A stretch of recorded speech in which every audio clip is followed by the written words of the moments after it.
యేసుక్రీస్తు పరిశుద్ధ నామానికి మహిమ కలుగునుగాక.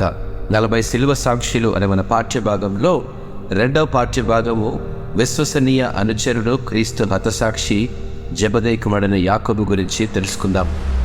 జెబెదయి కుమారుడైన యాకోబు యేసు యొక్క అత్యంత విశ్వసనీయ అనుచరులలో ఒకరిగా లెక్కించబడ్డాడు.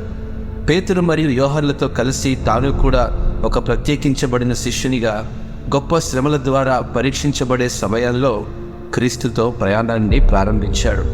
యేసు యొక్క అద్భుత కార్యాలు, లోతైన బోధనల గురించి, అలాగే అతని రూపాంతరం గురించి సాక్ష్యం ఇచ్చాడు యాకోబు. ఇవన్నీ అతని విశ్వాసాన్ని బలపరిచాయి అనటలో ఎట్టి సందేహం లేదండి. యేసుకు సన్నిహితంగా ఉన్నప్పటికీ మిగిలిన శిష్యుల మాదిరిగానే యాకోబు సందేహం మరియు దుర్బలత్వానికి అతీతుడు కాదు. అయినప్పటికీ క్రీస్తు యొక్క అడుగుజాడల్లో, ప్రత్యేకంగా దేవుని రాజ్య స్థాపన విషయాల్లో అవగాహన పెంచుకున్నాడు. వినయం, సేవ మరియు నిస్వార్థ ప్రేమ, ఈ 3 ప్రాముఖ్యమైన విలువలను నేర్చుకున్నాడు. యేసు యొక్క నమ్మకమైన అనుచరుడికి అవసరమైన అన్ని పాఠాలతో సమర్థవంతంగా విశ్వాస అడుగులు ముందుకు వేశాడు.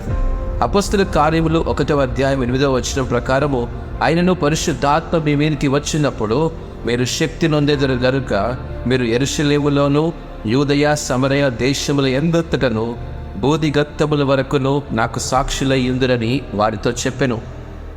యాకోబు బందీగా చేయబడి ఉరితీయబడినప్పుడు కూడా అతడు తన విశ్వాసానికి అంతిమ పరీక్షను ఎదుర్కొన్నాడండి.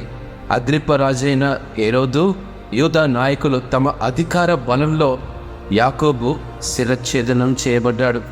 దాదాపు క్రీస్తు శకం 44లో జరిగిన ఈ సంఘటన స్పానిష్ సాంప్రదాయం ప్రకారము అతని మృతదేహాన్ని శాంటియాగో డి కంపోస్టలకు తీసుకెళ్లారు. నేడు ఈ స్థలం ప్రపంచం నలుమూలల నుండి అనేక క్రైస్తవ యాత్రికులను ఆకర్షిస్తుంది. అవును స్నేహితులారా, తీవ్రమైన హింస తన చుట్టూ ఉన్నప్పటికీ యాకోబు తన విశ్వాసంలో స్థిరంగా నిలబడి ధైర్యంగా తన బలిదానాన్ని అంగీకరించాడు. అతను పరలోకంలో తన శాశ్వతమైన ప్రతిఫలాన్ని పూర్తిగా విశ్వసించిన మొదటి క్రైస్తవ అమరవీరుడు. నేనంటాను, యాకోబు యొక్క అచంచలమైన భక్తి వెలుగులో మనల్ని నిలబెట్టడానికి, దేవుని బలంపై ధైర్యంగా విశ్వసించగలిగితే అట్టి విశ్వాసం నిబద్ధతతో మనల్ని పిలిచిన పిలుపులను చేరుకోవడానికి సవాలు చేసేదిగా ఉంటుంది.